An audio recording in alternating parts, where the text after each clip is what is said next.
about the last 6 years, we've been in a recessionary environment. We've been battling inflation, growth has been down, the equity markets, all of it is very, very volatile. Now, in a situation like this, you've had increasing interest rates and hence EMIs. How do you rebalance your portfolio so that you can at least sleep easy at night? You know, the first thing to understand for everyone is that you cannot be reactive. So if you don't have assets as a backup, then, you know, God help you. I mean, you're really in a bad situation because you've got to then really, you know, start sacrificing your provident fund. You've got to do all sorts of things that you don't want to do.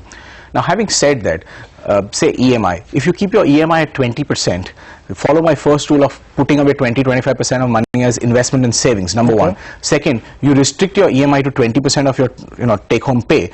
What happens as a result of that is when interest rates go up or when things go a little bit here and there, and you have that 5-10% cushion, because under no circumstance should your EMI be more than 30%. If you're looking from a net worth perspective, then for every 100 rupees that you put in real estate, you should have at least 200 rupees in terms of liquid assets, which could be a combination of your fixed deposits, mutual funds, stocks and bonds and everything else. But you cannot have so much money locked to something which is at least a 15-year cycle. See, if you're really fortunate, maybe you'll get a project, it'll happen, complete, you'll be able to sell it and walk off in 5 years making a neat profit. But that happens for less than 2% of the people. I mean, I'm sure you would agree with me. So having said that, real estate is a 10 to 15-year cycle. By the time the whole thing gets occupied and, you know, you're able to sell out. So therefore be a little bit cautious there. And now what happens in a bad sort of a time, if you have a little bit of backup again, then that backup, instead of exposing everything to volatility, maybe a part of the backup, maybe a third of it if you're young, you can afford to put about 1/4 of it also into something which is safe, like a fixed deposit. Anyway, we have emergency funds, we have contingency funds.